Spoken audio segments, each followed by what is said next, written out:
Two kids from Queens, cut from a different cloth.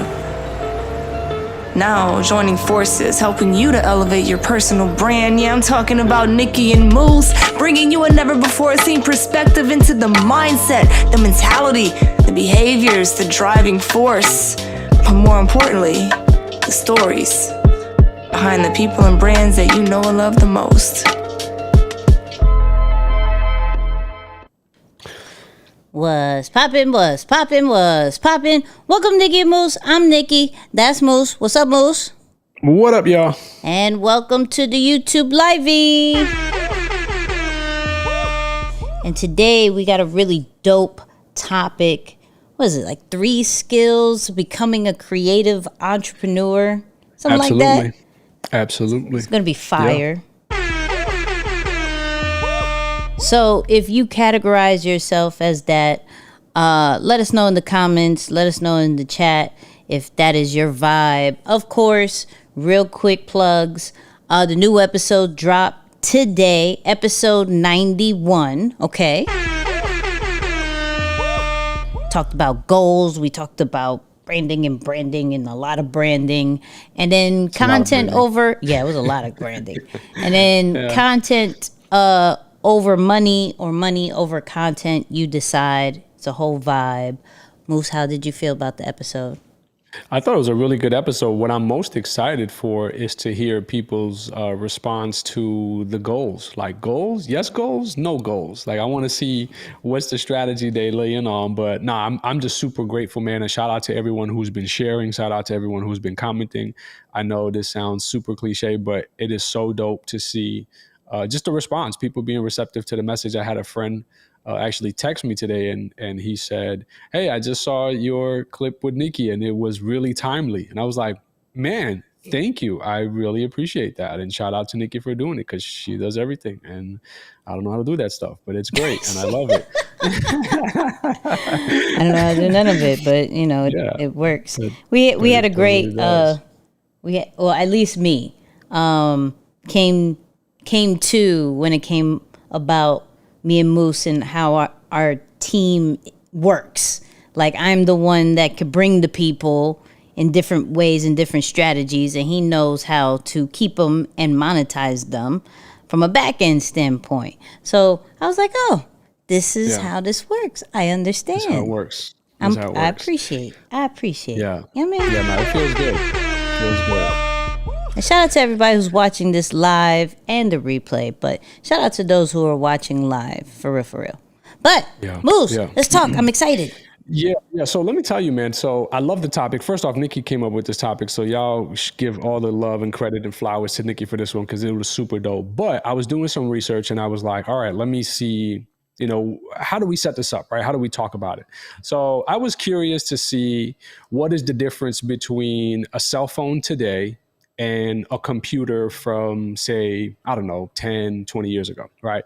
And as I'm looking up to compare the different speeds, the processing, the screen, the this, the that, and the phone has come a long way. You got iPhones now that are the size of what an iPad used to be. I don't know, like it's phenomenal. But the one stat that I came across that blew my mind was the fact that the phones that we're using today, these machines that we're using today, are 100 times faster than the computers that were used to land man on the moon. Can we just think about that for a second? Can we think about that for a second? What? That's crazy, bro. That's crazy. The fact that however many years ago, it's a long time. I ain't mad at it. It's probably like 50 years ago. But the fact that the computers they used back then to land man on the moon are 100 times slower than a simple phone we carry in our pockets was mind-blowing to me. So, of course, I was just fascinated by the stats. I like numbers and research. I was really excited to share that. I thought it was going to be deep. I hope y'all thought it was deep too. But at the same time, I was like, well, let me think about this a little bit more. The skill sets that help people to be successful as entrepreneurs when the internet first came available are different than the skill sets that were needed when social media first came available. And quite frankly, the skill sets that are needed today to help you to be successful as an entrepreneur, a content creator, or a creative entrepreneur, they're also entirely different than the skill set that was needed when social media became available. What I'm saying is change is constantly happening with the technology, with the platforms that we use, with the skills, talents, and attributes that we all have and bring to the marketplace. And there's a level of upgrading that needs to happen every single time the world moves forward so you don't get left behind. So I was like, man, what better way than to build on this topic that you brought forward than by thinking about what are the skill sets that are needed to help us upgrade, be more proactive and present so that we can win and succeed as creative entrepreneurs in today's economy, not last year's or 2 years or pre-pandemic or pre-COVID, but in today's economy based on where things are headed. So real quick, just a quick disclaimer, Nicky, and then I'll hand it over to you. Shout out to Mook in the chat. I see Mook. Mook, thank you for the horns. I still love them. I think they're awesome. And thanks for making. There it is. But last thing, as we go into this conversation, for those of you who are listening or catching the replay, please know that this doesn't have so much to do with your gift or your talent, right? Like that is always going to be, that's never going to go, that's never going to expire. That's never going to be outdated. That's never going to be not valuable in the world or the marketplace, regardless of how much we excel or go forward, right? But the skill set, think of it as the thing that you pair it with, right? It's the extra seasoning, it's the extra sauce that you add to your gift, your skill, or excuse me, your gift or your talent that makes it more presentable and valuable in the world. People can better understand it. So just wanted to make sure we're clear on that before we dive into today's topic, before someone be like, wait, so because you didn't mention what I'm gifted at, does that mean I can't win in today's generation or era? It's like, no. If you're talented at design, if you're talented at content creation or videography or making beats like Brother Mook, whatever it may be, that's still your gift and that's never going to expire. We just have to make sure that the skills that you pair with it are a little bit more in tune with how people receive information and function in today's economy. So let's jump right into it. And also, please share this. I told y'all the only request I'm going to make is that y'all start sharing this. So share this with a couple people, man. Tell them to come on, jump on over and upgrade their skill sets with us so that we can win for the rest of the year. Nicky, it's all yours. Take them away. So the first skill, which I'm going to start with the hardest one that all creative entrepreneurs should have, is self-promotion. Wow. I think that's the hardest one, right? We have to be our biggest fans, and we have to get out of this whole, I posted it once and that's it. Or I talked about it once and that's it, right? So I look at that because it takes, whether it's days, whether it's weeks, months, or whatever, to actually formulate our passion into something of a business, something of a product or a service, right? And then to sit there and say, I have a problem with self-promoting. It's like, how? You just spent mad long to create this, right? To actually structure it out. Because some of us creative entrepreneurs are really doing what we love, what our passion is, and now we're finally turning it into something that we can monetize. So to transform that, it sometimes doesn't click very well. Because it's like, I do this anyways. Like, I love it. I do this kind of in my crib, at home, to my friends. And now you're saying I have to say it to the world. Yes, I am. Because you're dope. And other people should know that. And it's not about saying, hey, look at me. My name is Nicky. And I do A, B, C, D, E, F, G, H. No. I'm not saying that. That's just a little bit too much, right? But showing what you do, right? Just showcasing it. Seeing how it adds value to people.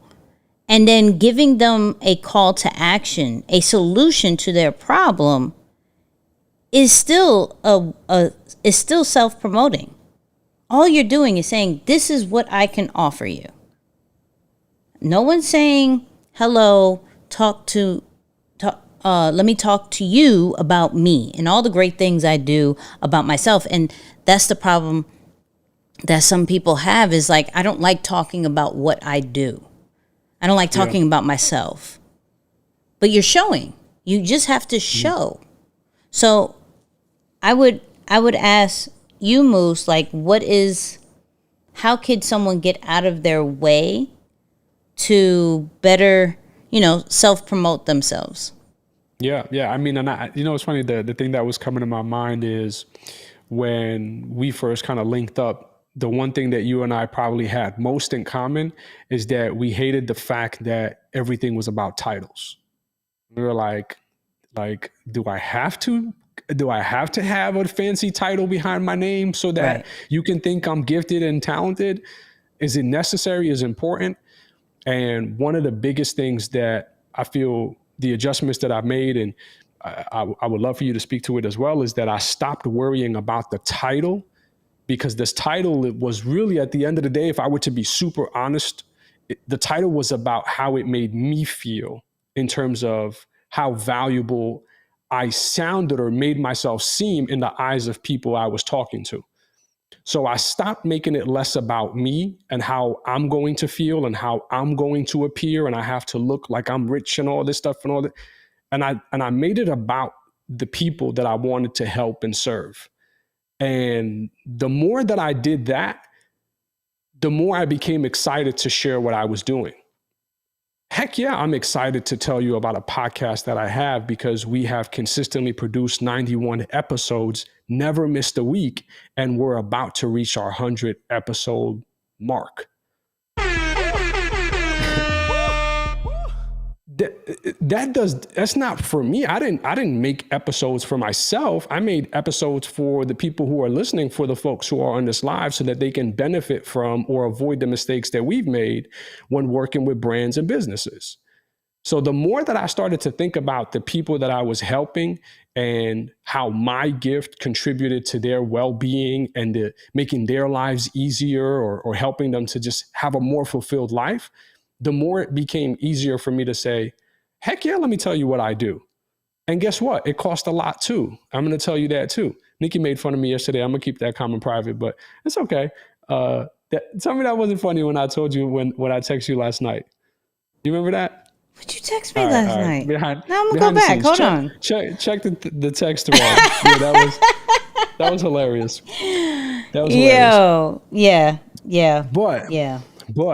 But in short, and for those of you who are a little bit more in tune just kind of with my journey and what I've been through, I took over a year hiatus off of social media, an entire year, because to be honest, I had to get all of that.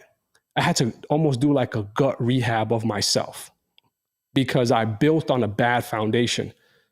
And the thing that you don't want to do, this is last thing I'll say, and I'll be quiet until the next point. You don't want to blow up on a version of you that's not who you really are. You don't want to blow up on a version that's not your authentic self, because you have to live almost a fake reality of you to keep the people in tune, right? Because they got to know a version of you that's not really you. And I felt the first time around, I was trying on so many different hats. I was trying to figure out my message and my tone and my style and how am I going to do it? And what I was trying so many different things that none of them fully fit me, because I was trying to do and market at the same time. So the minute I just kind of pulled back and really just started to do that rehab and do things over, I came back and I was like, yep, this is the version of me that is extremely clear on three things: who I am, who I help, what do I help them with, and how does it benefit them? If you can get those questions, you will not have any issues when it comes to self-promotion, because you understand you have to do this to survive and keep traffic flowing into your business. Sheesh. How'd you do it? Did I do what? I mean, how did you go from that process? I mean, when we first met, do you remember? And I know this is like a vanity metric to some extent, but it does show the extent of the growth. When we first met, I think you had less than like 10,000 followers on social. Yeah. Today, I think you got a lot. You got a lot. 73.5. Exactly. So that's a lot of growth that's happened between less than 10 and 73.5 on the way. On the way to 100K. So just talk about it like that. Literally putting content out online is a form of self-promotion, right? Like you're teaching, yes, you're helping others, but it is a form of self-promotion nonetheless. So how'd you do it? Like, how did you just say, I'm gonna put it out there. Let's go. Like, I'm gonna do it consistently. I'm gonna do this. I'm gonna do that. How did you do it? Yeah, it's about putting the people first. So I didn't really feel like I was talking about myself. I felt like I was talking for the people, right? I was the voice of some of their problems and giving certain solutions to it. So the more that I did that, and not necessarily look what I can do and look what I could solve, but here is your problem, here is some of the things, and here's the solution, right? If you want to know more, go to my live, go to the podcast, go to like understanding that kind of flow, then people felt that I was there for them, right? And so when you move that way, it's so much easier. Like, I don't have to worry about even from a standpoint of really how much I look or anything. I don't have to worry about that. I worry about how can I make it easier for people to understand? How can I make it easier for people to consume and share? How can I make it easier for them to take action? When I started doing that, my numbers started to grow. It wasn't just putting stuff out to show, okay, let's do lifestyle. Let's just give simple tasks or tips and things like that. No, let's give out the information that people won't, so you can become the source of that particular industry. And when I concentrated on that, it started to grow. And then people were like, all right, what else you have? Yeah. I'm like, oh, okay, you want more? I got you. Even now, I'm like, they still want more. What does that even look like? You know, like really breaking that down from, okay, let's take a strong assessment of what has been going out on social media, and am I really providing the next steps to it? So it's really dope when you move that way, especially from, like you said earlier, a person who doesn't necessarily like titles. But now, in this season, understanding the importance of titles, right? Like before, I think I was so against it, and it may be more for my own reasons of I don't really know how to categorize myself. I did so much. How do you even how do you box that in? And I felt boxed in when thinking of titles. Doing that, not really identifying yourself, other people can identify you. So, go.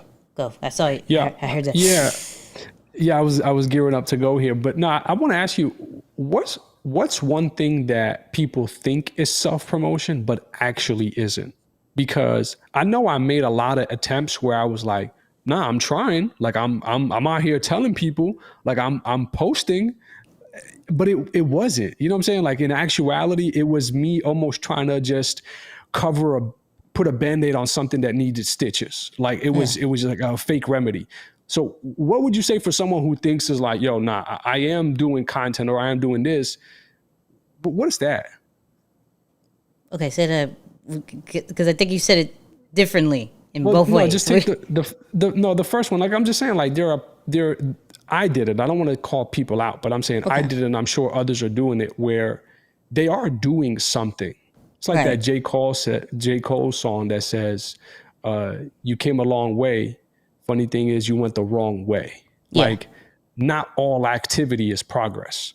So I'm Right. saying, what are some maybe common mistakes that you see of people doing stuff that they think is self-promotion, that is that they think is progressing their brand, but it's not. It's just like throwing, stuff at the wall and nothing really sticking.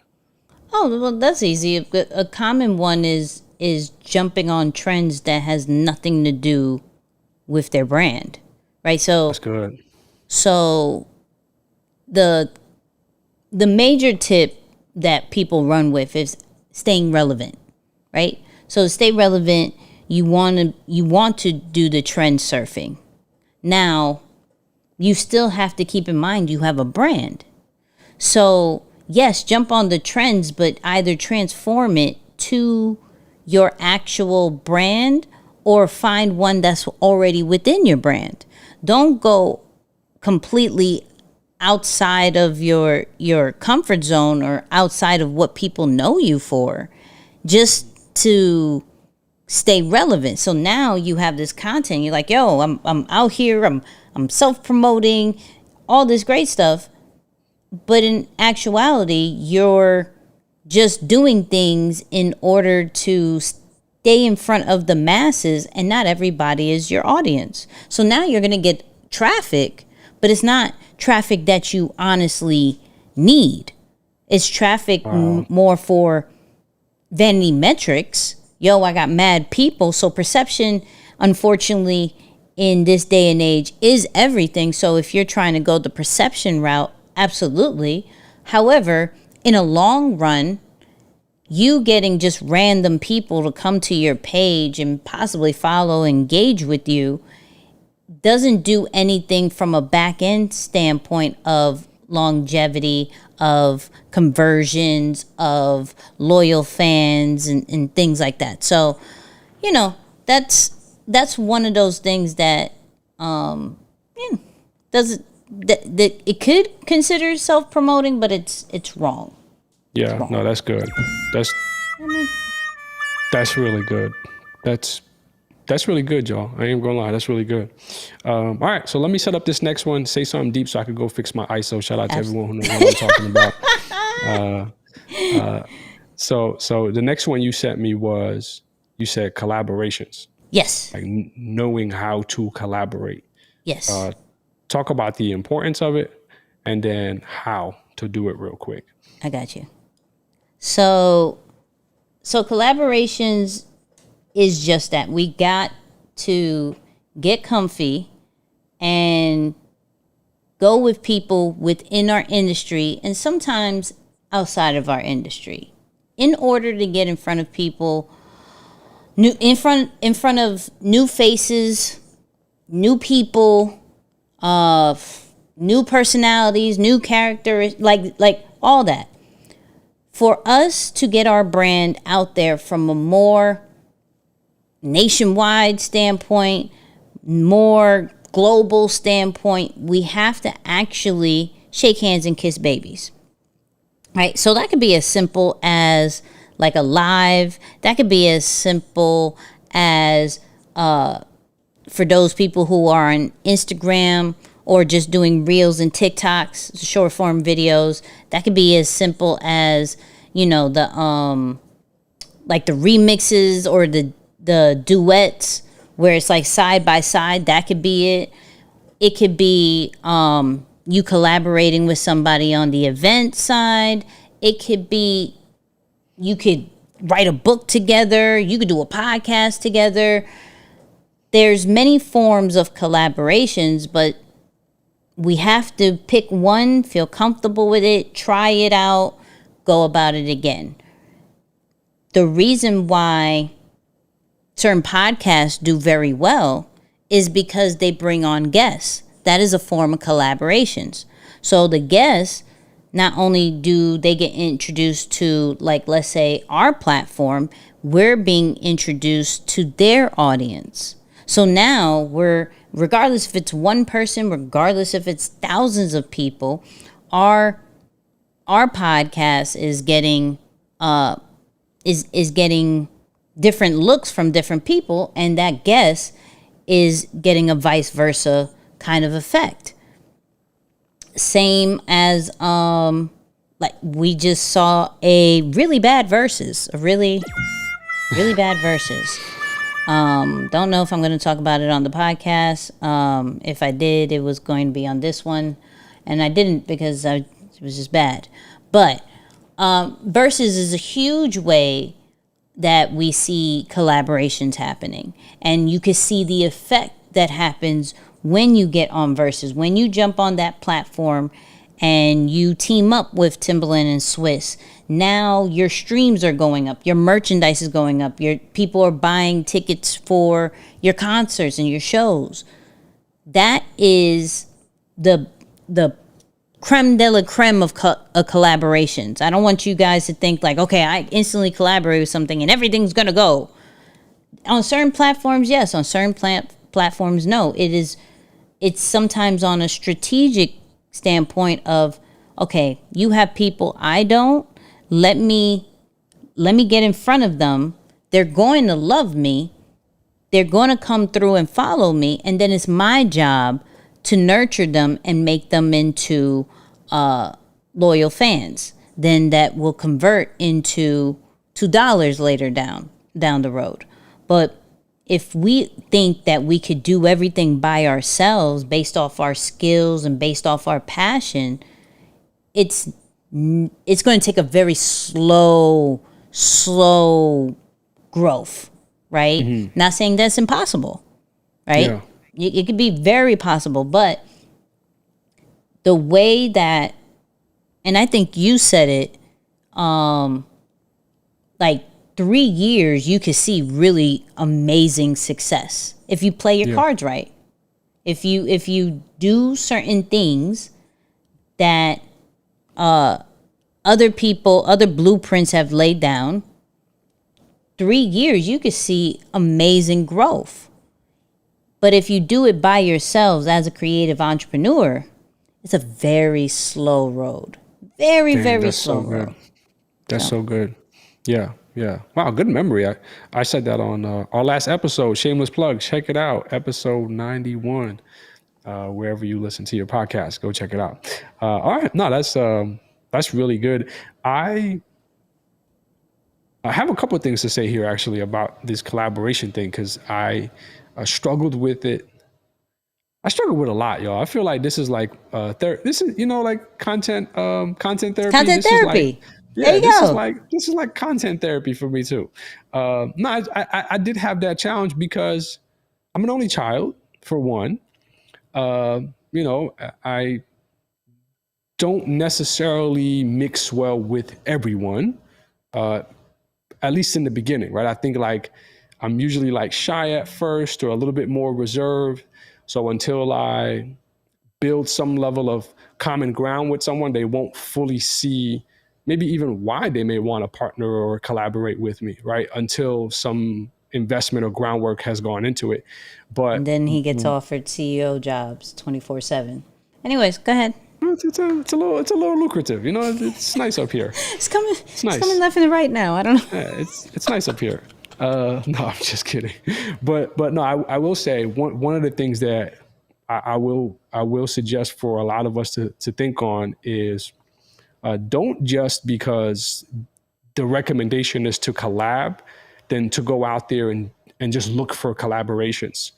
Believe it or not, and as crazy or selfish as this may seem, when you're trying to collaborate, the very first thing that you should work on is becoming more attractive. You have to be doing something that is attractive enough for other people to want to partner with you or collaborate with you. I can tell you right now that one-way collaborations often fail or don't work out to the extent that you think that they will. So if you see someone, you're saying, man, they got 12,000 followers, I got 1,200. So if I get with them, that partnership is not going to work, right? Because they're at a level that you haven't reached. And quite frankly, if you're not doing something that is attractive enough for them to reach out to you, or see, or where it helps them to see the mutual benefit of the two of you coming together, there's just not going to be much value there. So I will say, in the beginning, when you're attempting to collab and partner with other people, the first thing that you should think about is, how do I, as a brand, as a creative entrepreneur, how do I become more attractive to other people so that when I reach out to them, it's a genuine interest. They want to connect. They're receptive to my message, right? Because truth is, we all hate rejection.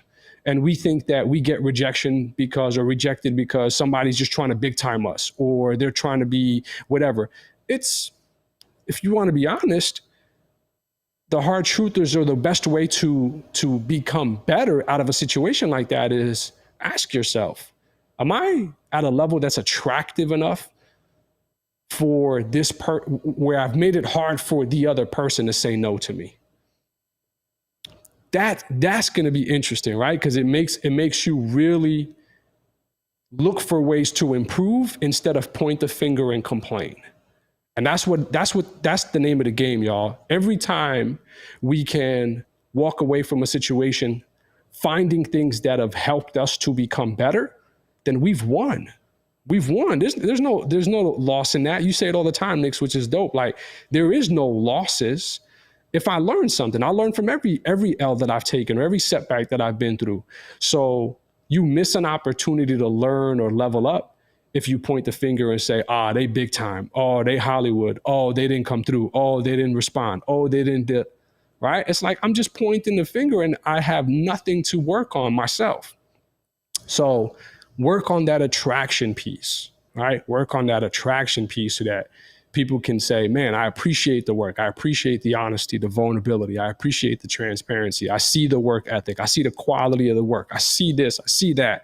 I see the transformation. I see the testimonials. There's so much that you can put out there that shows people that your values are strong and built on a solid foundation so that they want to connect and rock with you. So yeah, I will say collaboration. I won't jump ahead and say, this is how you should do this or do that. But I will say, when you think of collaboration, think of it as, am I attractive enough to the person I want to collaborate with? So that when that connection is made, there's a, what? Yo, Nicky reached out? Oh, for sure. Right? Because there's that genuine interest there as well. Yeah, it just has to be mutual. It has to be all the way mutual on both parties. Not like, okay, this is what I'll get, just like how you said. But another thing, and I know we've touched on this in collaborations. I think we did a whole live about it. So go check that out. Mm-hmm. Yeah. But don't stay in certain collaborations for too long either. That's right. That's a whole nother thing. It, once again, the key foundation, it has to be mutual. If it's not mutual anymore, get out of collaborations and be okay with seeking for other collaborations. Or maybe it is time for you to get to the next level to then get into a more mutual collaboration in the future. So, yeah. Last question before we move on, Nix. Would you collaborate or suggest that someone collaborate out the gate?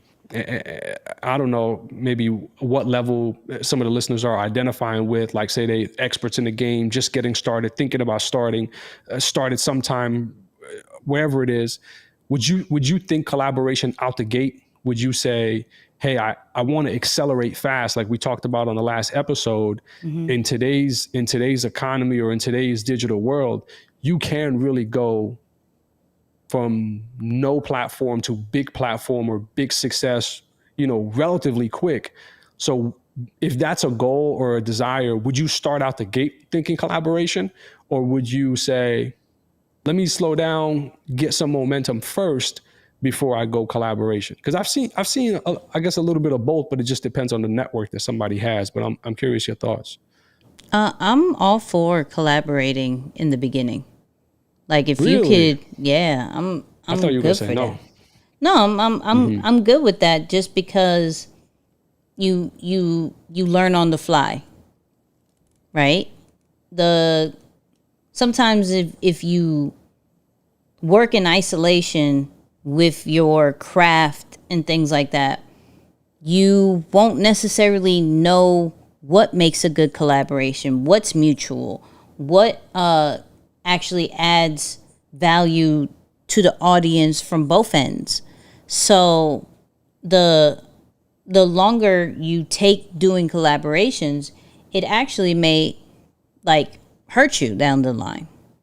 So I'm for, if you can get a collaboration early, by all means.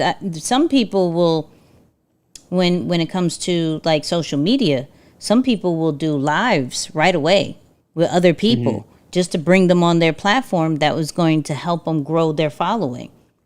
More eyes on them. The person is now saying, yo, I want to highlight you, ask you a whole bunch of questions. This is expertise that I do offline. I'm trying to bring it online. And there are people who are down for that. And then they use them as, like mini resumes in order to get bigger collaborations. So it goes really how fast you want to grow, how, people person are you? You know what I mean? Right. Like, do you mind saying, hey, would you do this? Some of us don't like asking. Some of us don't mind asking. So, yeah, I don't think it hurts. Yeah. Yeah, no, that's a good point. Yeah, I think it definitely does depend on the person, to your point. Yeah, that's a good point. I think you sent me 2 for number 3. Yeah. So which one of them do you want to cover? Maybe we could do the second one as a bonus, but Okay. Totally forgot it. Hold on. Wait, going back to it.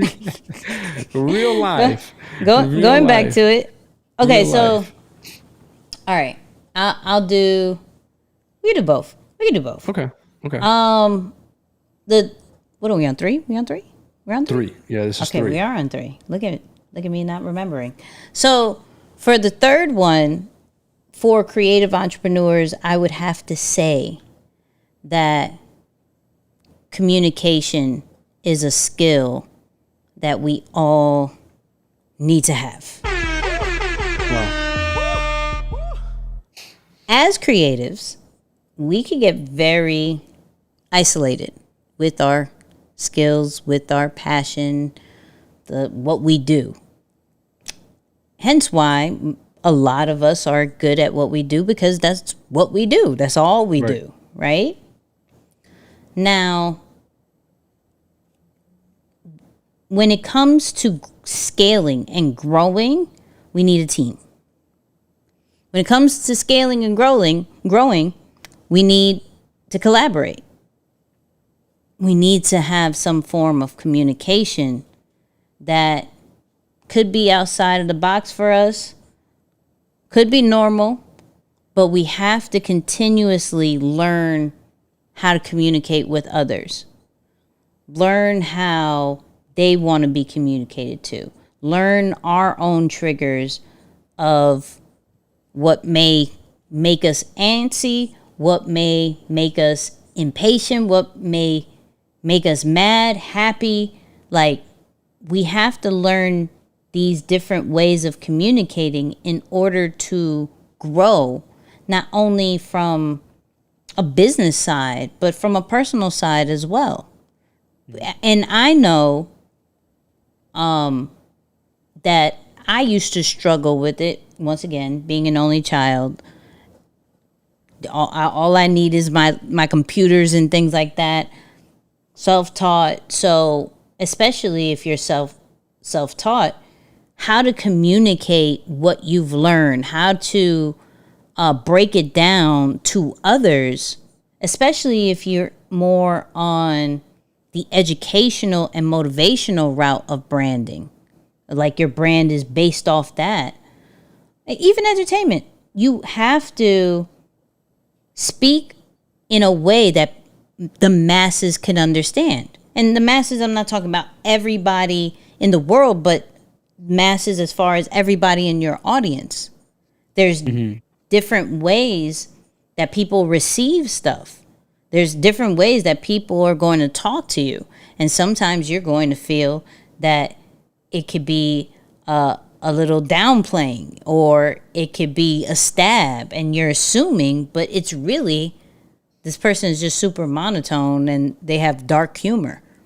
You feel me? Like, so it is important when we are coming up as creative entrepreneurs to tap into the skills of communication. If we don't, we're going to be like super antisocial. We're going to be that okay, that brand is dope, but from a relatability side, from a human side, I'm not a big fan of. So I think, and I know you could talk on the communication side a lot. I think that is something that doesn't get talked about from a creative entrepreneur standpoint often. Yeah. And that's probably the area that needs the most upgrading, especially if you are first generation in your business.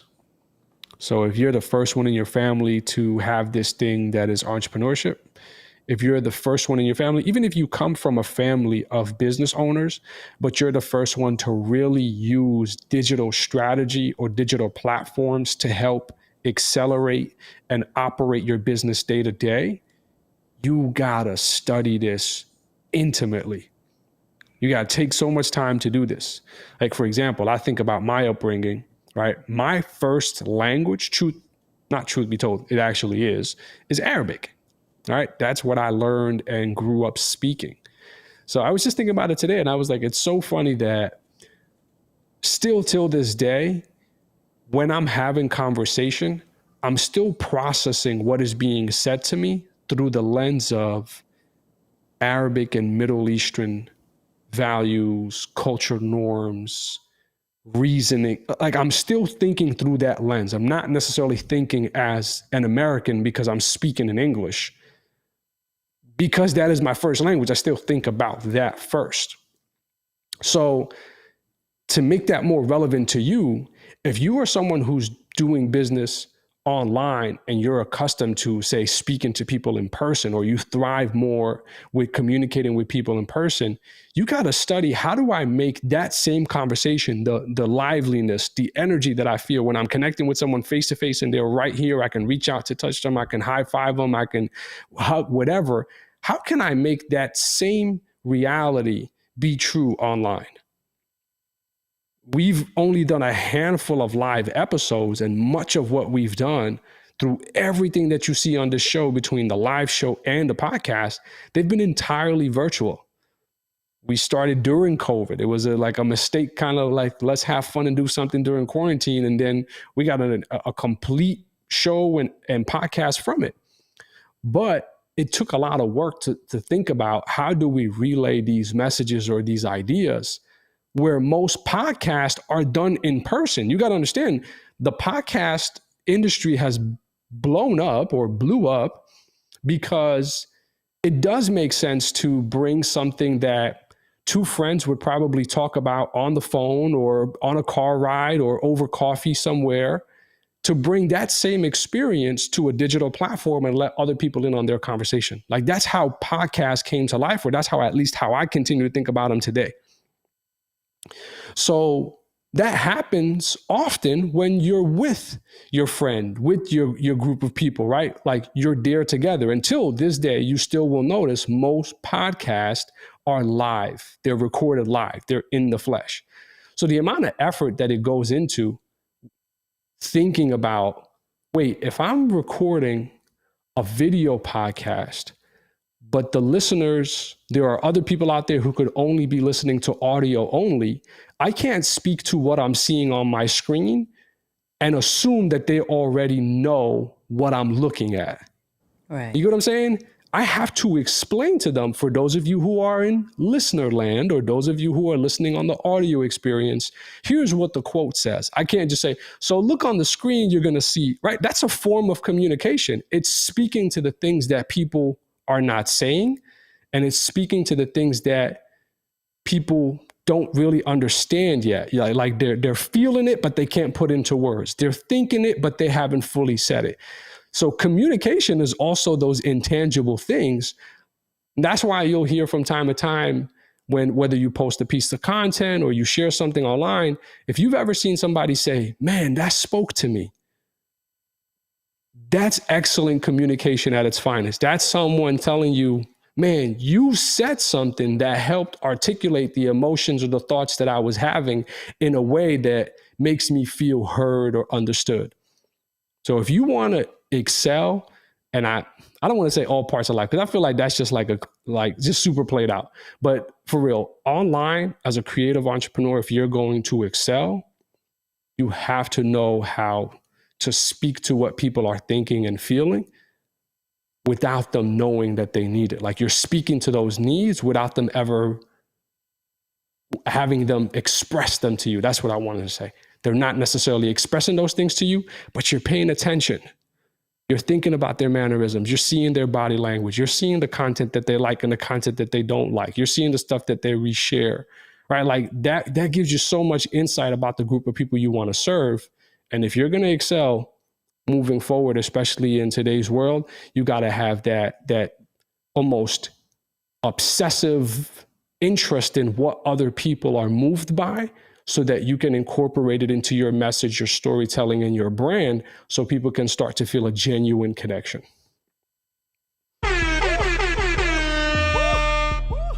Yeah, communication is my thing. Sorry, y'all. That's like I love communication. So I had a little double down on that one. I figured. That's why I put it there. I was like, if I had to pick between the two, I'm going to say this one because he's going to go on this one. For sure. I will touch on the bonus one real quick. I'll touch on the bonus one. Because as creatives, we may not put too much energy on it because what we do is create. Whether it's create art, whether it's create food, whether it's create different systems, we all have some type of passion that we are now turning into a business. But by turning into a business, we have to have this skill of problem solving. Because now you are taking what you love to do and trying to find the solution for your audience with this. So now you have to sit and think about, and we get, deep with it as far as how problem solving is truly needed in a business. But from just speaking on the audience side, why do people need to rock with you? What can you do? What problem are you solving? Not, oh, this is amazing. This is great. I just want to support you. Like that's a hobby. Solutions creates businesses. So we have to train our mind that this is more than just a passion piece now. This is more than just being into my whole creative world and me creating. Like, shout out to Aaron the artist, right? And I'm not going to reveal the whole thing because hopefully it will be set up by the 100th episode. But we needed a particular logo for something. And when I say he not only is great on the art side, but he problem solves, meaning there was a question of trademarking and he instantly went into research mode. He instantly connected with some of his network people who are lawyers and seeing, is this going to be a problem? Why? Because one of his clients had a problem. And it wasn't just about, well, you hired me just to make something pretty. And that's what I do. No, he goes, you came to me with this project. Now, with this project, I have to think in totality of how we're going to use this. How are we going to make it look with merch? Are we creating an icon with it? Like, where is that going to be at? are we going to face some problems from the influence that it came from? And how can we go from a back end of making sure that you're good, you still get the look that you want, but they're not going to feel as if we're infringing on their styles either. That is taking passion and a love for something into a true business that is there to serve the people. So the skill of problem solving needs to be something that is practiced on a regular basis, because customers, clients, just people in general come really to you more than just the surface base. We may need what you have, but as we break it down, especially for the service-based people, as you break it down, there is a deeper problem that you are solving majority of the times, and you may not even know that's what it was until conversations happen, until questions are being asked, and you have to think on the fly, regardless if you are naturally a problem solver or not. Like, you still have to be so good in your craft that you understand the multiple ways of solving a problem. If not, you have the tools and the resources to direct them to it. Wow. So, yeah, problem solving. That's so good. Yeah, that's so good. And I see Brother Aaron in the chat too. Shout out to him. I did see the article that he sent. Super official, great source, the whole nine. Of course, I paid attention to that, Aaron. You know, I'm a little bit more of that reader, but I was like, man, that's dope. Like, to your point, that does go far beyond the, hey, I'm actually gifted at this. And this is why we said what we're sharing with you has nothing to do with your gift or your talent. Aaron is a phenomenal artist, right? And that's what, by definition, he was hired to do. He was contracted to create that, to use his gift in that. But imagine if you were to create something like that for us, and a couple months down the line, it actually shuts down our whole operation, right? And it's like, no, but in addition to it, he didn't say, well, that's not my fault. You figure it out and let me know. Going that extra step and saying, well, let me look into it. Let's figure it out. Hey, this could be a problem. What if we do this? And that's the part that I want to speak to as well, is problem solving isn't just about knowing what people's problems are. It's part of it. Like, think of if your doctor only knew, or all he could tell you was, hey, this is the sickness you have, or this is the illness that you have, but he couldn't heal you, or he couldn't prescribe something to you for you to recover and become better and healthy again, right? It's like, well, it does me no good if all you could tell me is what's wrong with me. It's like, thank you, I appreciate it, but you're the doctor, not me. I have no idea how to recover from this. So half of the problems, what we would call problem solving, half of it is knowing what the issue is.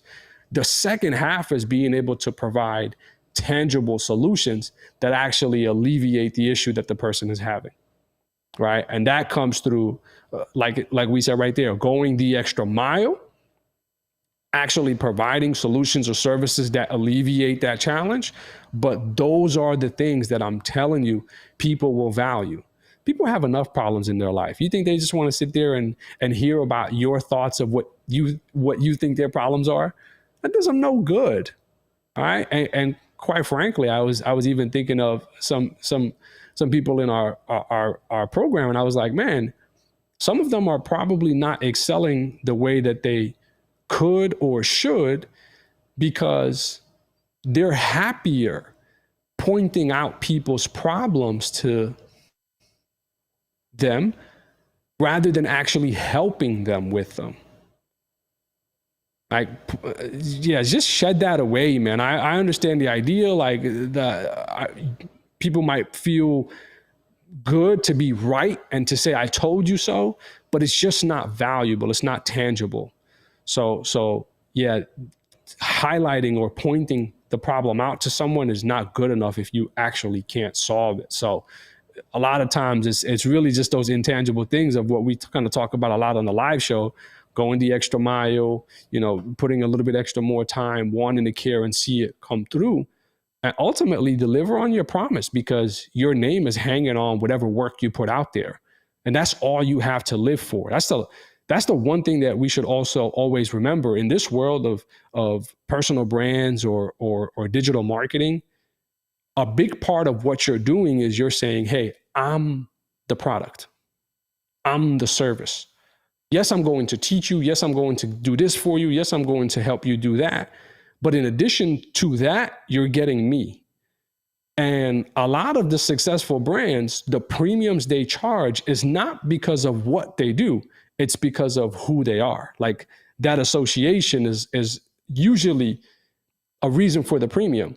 So just be mindful of that. If your goal is to get to that premium status or just to be able to help thousands of people, your name has to stay clean. You have to have a clean slate. So protect your name with every promise that you make, and think about going the extra mile to fulfill it. Yeah, that was awesome, and great example in bringing up Aaron, because that literally just happened a couple of days ago. So that was super relevant. No, fire. Yeah, no, I had to bring that up because it's a real life example, but it was just so fascinating to be a part of. Yeah. I mean, just to see you have real pure intentions. It's not just a logo, right? It's not, because I know if I would have given it to anybody else, we would have been screwed. We would have been, we would have had to revisit that. Mm-hmm. And, I think I was talking to Isaiah, and at first he didn't see a problem with the original one because it was like, oh, well, this is more of an internal thing, right? And I was like, oh, when it gets bigger, right, it's going to be a problem. And I'd rather have it right now than fix it later. I've done the put it out there and fix it. I don't want to do that. If I can avoid it, I'm okay paying extra, whether it's from a money standpoint or a time standpoint. I'd rather do that now. Now, there's going to be obstacles down the line, probably, with anything. Right. Absolutely. Yeah. But I'd rather take care of majority of the problem now. Mm-hmm. And that means if we had to wait a little bit longer, I'm okay with that. I have a goal of 100 episodes. But if it can't, I'm not oh my God, we failed. We have to put this out regardless because we told them. No. Rather have it right than anything else. That's it. Yeah, that's so good. That's so good. This is me. So random plug. Go Aaron the artist for the logo and illustrations and everything. Random fact. Aaron Moose was like, I thought he was going to draw it. Oh, he did. The first one. Mm-hmm. He did. He did an amazing job. But that's not what I wanted. That's not what I wanted. I wanted something else. Yeah. He's like, man, shout out to Aaron for his branding though, because I literally that's the only thing that I associated with you, Aaron, was if Aaron's doing it, then it's got to be a drawing. So that's phenomenal branding, right? You immediately know what to expect of someone before they even give it to you. So the fact that he could still kind of switch it up and say, oh, okay, I can do that too. That was pretty cool. But shout out to you for that branding, because that was literally the only thing in my mind. I was like, oh, it's going to be drawn out. It's going to be drawn out. That's it. Yeah. Anyways, people, we are out. Do us a favor. Check out the episode on nickyandmoose.com or Apple Podcasts, Google Podcasts, Spotify, everywhere. Go check that out. The full video drops every Wednesday at 8 p.m. Eastern, so go check that out, as well as the after show, which was a very good after show for me, at least. Oh, it was definitely an inside meeting between me and Moose because he got caught off guard. So, yeah, if you're not part of Apple Podcasts, I'm sorry, but we're coming up with a solution, hopefully very soon, if you can't get into it. So I'm just saying. But we're out, people. We love